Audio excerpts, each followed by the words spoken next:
She hijacked my Christmas party, so I gave her a stage that destroyed her.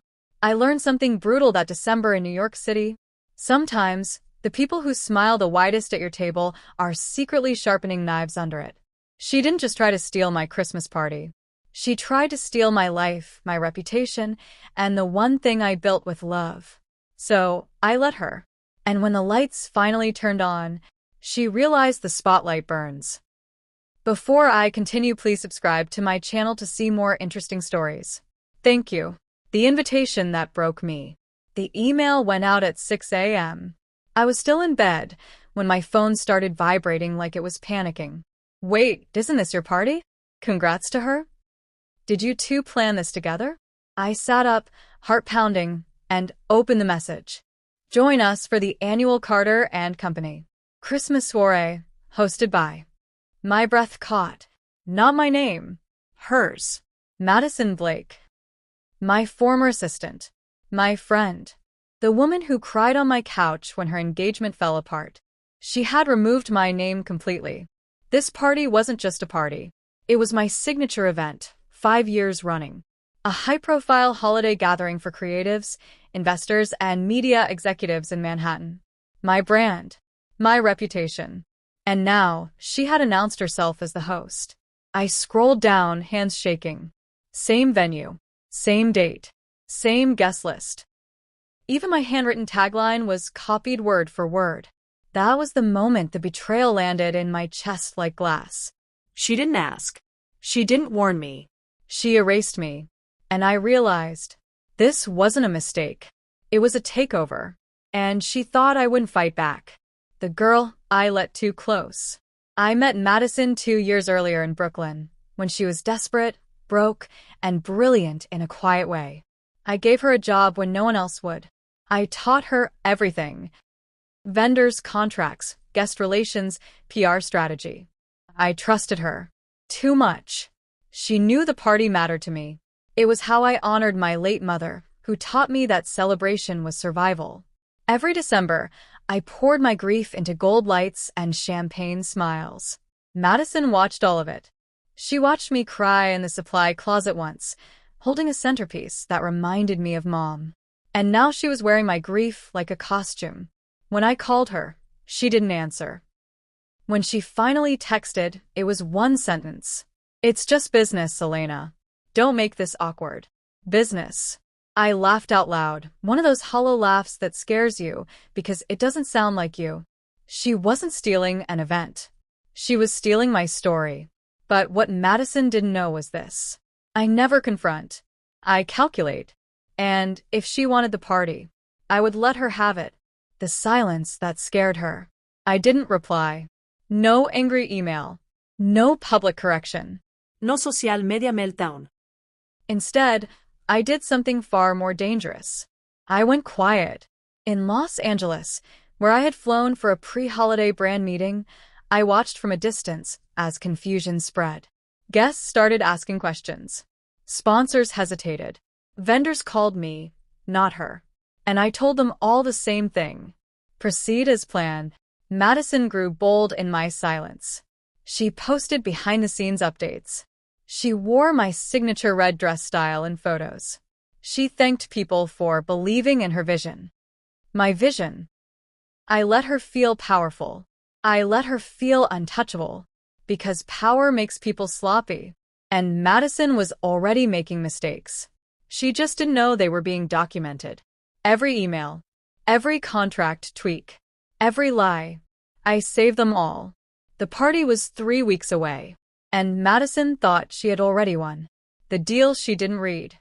Back in Chicago, I made one quiet move. I revisited the original venue contract. The clause was still there, buried, overlooked, lethal. Creative control and public attribution remains with the original concept owner. Me. Madison had signed an amendment without reading the fine print. An amendment I wrote months earlier, back when I trusted her. I also reached out to a journalist friend from Boston who'd covered my event before. I told her, come this year. Something historic is happening. I didn't explain. I didn't need to. Madison was planning her big moment. Her speech. Her reveal. Her coronation. She had no idea the stage she stood on was still legally and spiritually mine. And Christmas lights have a funny way of exposing shadows. The night before the fall, the night before the party, Madison finally called. She sounded nervous.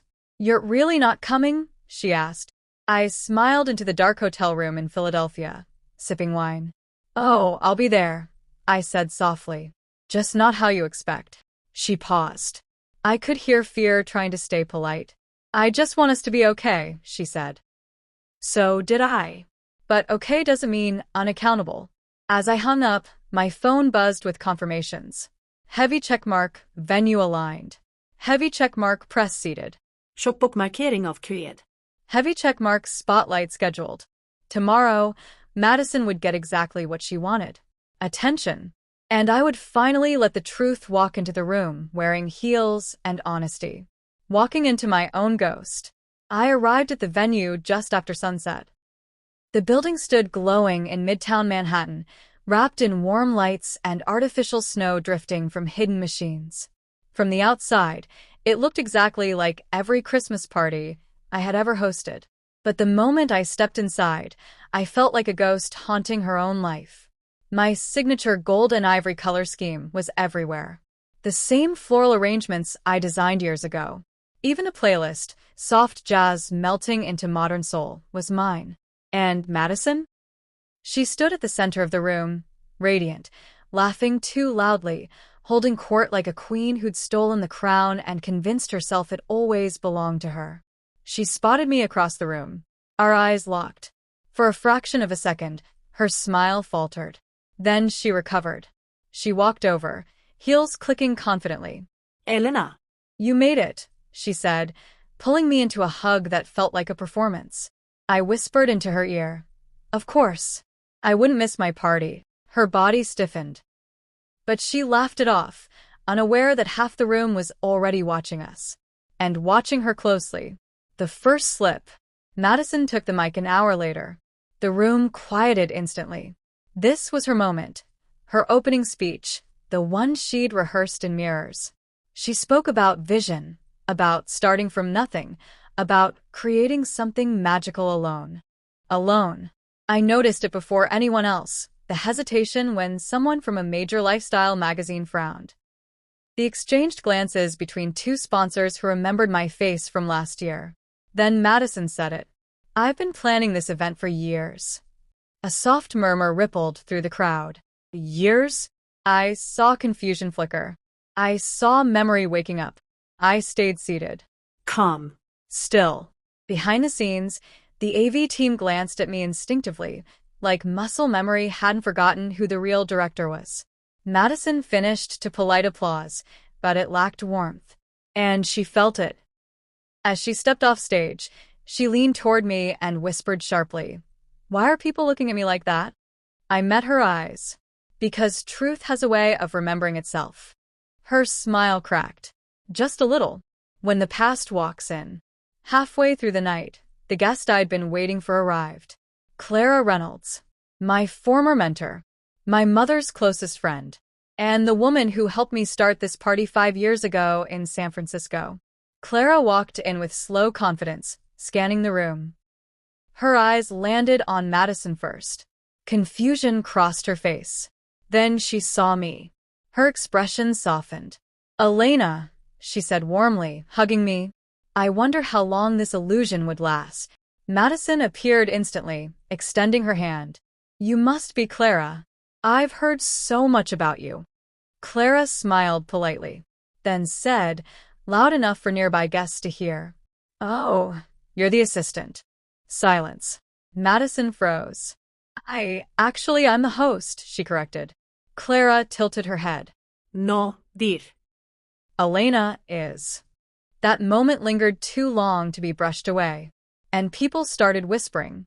The screens come alive. At 9 p.m., the screens behind the stage lit up. Madison hadn't scheduled this. I had. A montage began playing, beautiful, emotional footage from the past 5 Christmas parties. Photos, videos, candid moments. Me with my mother's empty chair. Me greeting guests. Me signing contracts. Me building this tradition. The title appeared. The Carter Christmas Soiree. Founded and curated by Elena Carter. Gasps filled the room. Madison rushed toward the AV booth, whispering frantically. I stood. And for the first time that night, I walked toward the stage. The spotlight followed me instinctively. It always knew where to go. The smile before the storm. I took the mic. The room was silent, heavy with anticipation. I want to thank you all, I began calmly, for being part of something very personal to me. Madison stood frozen near the stage, her face pale. This party was born from grief. I continued, and built on trust. I paused, which is why betrayal hurts so deeply when it comes dressed as friendship. The room inhaled as one. Madison's eyes filled, not with tears, but panic. I smilede hertjensligt. And tonight, I said, we're going to talk about ownership. Truth. And consequences. The screen behind me went dark. The final act was just beginning. The legal twist. Madison's desperate counterattack. And the moment the room turns completely against her. Receipts in real time. I nodded once toward the AV booth. The screen behind me flickered back on. This time it wasn't nostalgia. It was evidence. Emails appeared, time-stamped, unmistakable. Madison forwarding my original pitch decks to vendors, replacing my name with hers. Contract drafts with tracked changes highlighted in red. Gasps echoed around the room. I didn't hack anything, I said calmly. I simply kept records. Madison lunged for the mic. This is out of context. I held up a hand. The next slide showed the venue contract clause enlarged and underlined. Creative control and public attribution remains with the original concept owner, Elena Carter. A lawyer in the front row nodded slowly.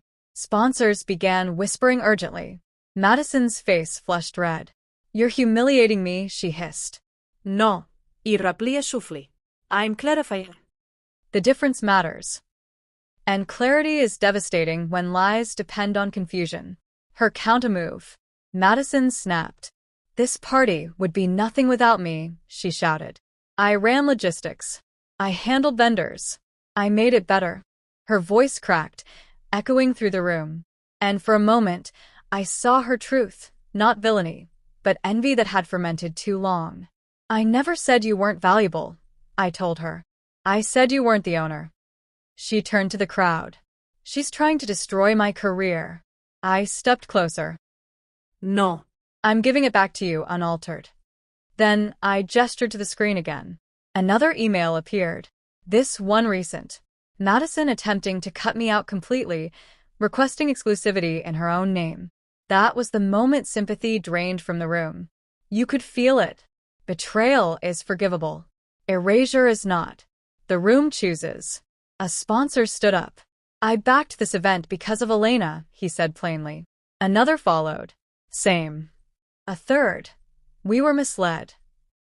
Madison looked around, eyes darting, searching for an ally. She found none. Clara placed a hand on my shoulder. You handled this with grace, she whispered. Grace didn't feel gentle. It felt heavy, like holding back tears while staying upright. Madison backed away from the stage slowly, like someone realizing the ground beneath them had vanished. Security hovered nearby, not threatening, just present. The room had chosen. And it wasn't her. The truth she couldn't escape. Madison tried once more. She approached me quietly, voice trembling. Please. Just stop.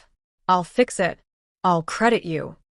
I looked at her and felt something unexpected. Pity. Credit isn't the same as consent, I said. Then I delivered the truth she couldn't escape. This wasn't revenge. This was restoration. I turned back to the mic. I want to be clear, I told the room. I'm not here to shame anyone. I'm here to protect what was built with love. I paused. And to remind us all, ambition without integrity always collapses under light. Madison sank into a chair. The spotlight moved off her, and she disappeared without anyone noticing when. Reclaiming the night. I took a breath. The music returned, soft, grounding. I invite you, I said, to stay, to celebrate honesty, and to remember why we gather. Applause erupted, not loud at first, but growing, real, earned. People came up to hug me, To apologize. to thank me for standing firm without cruelty. Outside, snow continued to fall. Inside, something healed. The party didn't feel stolen anymore. It felt reclaimed. But the story wasn't finished yet. Because consequences don't end in rooms full of witnesses. They follow you home. Chapter 16. The morning after the spotlight. I woke up the next morning in my hotel room overlooking Central Park, my phone vibrating nonstop on the nightstand. Messages. Missed calls. Notifications stacking like falling dominoes. The party hadn't just ended. It had escaped. Clips from the night were already online. Short videos of the screen reveal. Audio of my voice saying, "This was restoration." Screenshots of the contract clause circulating like wildfire. One headline stopped my breath. Christmas soiree host exposed. Inside a silent power reclaim. Madison hadn't tagged me in her apology post. Because there wasn't one. Instead, she posted a long caption about misunderstandings, toxic mentorship, and women tearing women down. I read it slowly, calmly. And then I closed the app. Because lies burn faster than truth, but truth burns longer. Her last performance. 2 days later, Madison went live. I didn't plan to watch. But curiosity is human. She sat in a dim apartment in Jersey City, mascara smudged, voice trembling. Thousands tuned in. I was silenced, she said. Publicly humiliated. The comments were brutal. Then why steal? Show the receipts. Integrity matters. She cried. Apologized vaguely. Never said my name. But what caught my attention was this. She blamed grief. She blamed pressure. She blamed comparison. She never blamed herself. And the internet noticed. That live didn't save her. It sealed her narrative. The doors that closed quietly. In Los Angeles, a brand quietly pulled out of a deal with Madison. In Austin, an event planner rescinded an offer. No announcements. No drama. Just silence. Meanwhile, my inbox filled with invitations. Not because of what I'd exposed, but because of how I'd done it. No yelling. No cruelty. Just truth. One message stayed with me. You didn't destroy her, it read. You let her stand in her own reflection. That was the revenge. Not fire. A mirror. The conversation I never expected. Weeks later, Madison emailed me. No subject line. Just one sentence. I didn't know who I was without what you built. I stared at it for a long time. Then I replied. You still don't. But now you have the chance to find out honestly. I didn't block her. I didn't forgive her either. Some lessons require space to settle. Preparing for a new beginning. By Christmas Eve, I was in Savannah, Georgia, visiting family. The air was warm, quiet, healing. I thought about my mother, about legacy, about how power doesn't always roar, sometimes it waits. I decided something then. Next year's party would be different, bigger, and unmistakably mine. Not to prove anything, but to honor everything that couldn't be stolen. Still, the final payoff hadn't arrived yet. Because poetic justice doesn't rush. It arrives exactly on time. The invitation no one expected. In early January, an envelope arrived at my home in Atlanta. Cream-colored. Heavy paper. Familiar handwriting. Madison. Inside was an invitation, not to a party, but to a panel discussion at a Women in Business conference in Washington, D.C. The topic made my breath hitch. Ownership, credit, and the cost of ambition. She had listed herself as a panelist. And me as the keynote speaker. At the bottom, a handwritten note. I can't undo what I did, but I can tell the truth, publicly, whether you show up or not. That was when I realized something important. This wasn't about winning anymore. It was about closing the story the right way. The stage that tells no lies. The auditorium was full. Cameras. Journalists. Young women scribbling notes like their futures depended on it. Madison sat 2 seats away from me on stage. Smaller somehow. Quieter. When it was my turn to speak, I stood calmly. I've learned, I said, that betrayal doesn't always come from enemies. Sometimes it comes from people who want what you have but don't want to build it. The room leaned in. I spoke about trust, about documentation, about grace without self-erasure. Then Madison took the mic. Her hands shook. I stole credit, she said plainly, because I was afraid I'd never be enough on my own. No excuses. No tears. Just truth. And in that moment, something shifted. The audience didn't clap for drama. They clapped for accountability. The quiet applause. After the panel, women lined up to speak to me, not because I'd exposed someone, but because I'd modeled restraint. One said, "You showed me I don't have to scream to be heard." Madison stood alone near the exit. I watched her sign a few autographs, less than before. Enough to remind her that consequences don't erase existence. They redefine it. As I walked past her, she said softly, "Thank you for not destroying me." I replied, "I didn't save you either. That part is yours." And it was the kindest truth I could give. A new Christmas, clearly named. The following December, the invitations went out again. This time, the title was unmistakable. The Carter Christmas Soiree, a celebration of legacy. Location: Charleston, South Carolina. Host: Elena Carter. No confusión. No shared credit. No borrowed vision. The night was beautiful, intentional, honest. And when I stepped into the room, the applause wasn't loud. It was steady, earned. In the crowd, I noticed Madison, invited but seated among guests, not leaders. She met my eyes and nodded. That was enough. The spotlight knows the truth. As the night wound down, I stood alone on the balcony, lights glowing behind me. I thought about how revenge is often imagined as destruction. But real power? It's letting the truth stand long enough to do the work for you. Madison didn't lose everything. She lost the lie. And I gained something better than vindication. I gained peace. Because the spotlight doesn't belong to whoever grabs it. It belongs to whoever builds the stage. And that Christmas, for the first time in years, I wasn't haunted. I was home. If this story taught me anything, it's this. You don't need to scream when you're right. You don't need to destroy when the truth is enough. Sometimes, the most powerful revenge is letting people meet the consequences of who they chose to be, and walking away whole. Thank you for listening to my story. Please don't forget to like, subscribe, and share my videos. Thank you.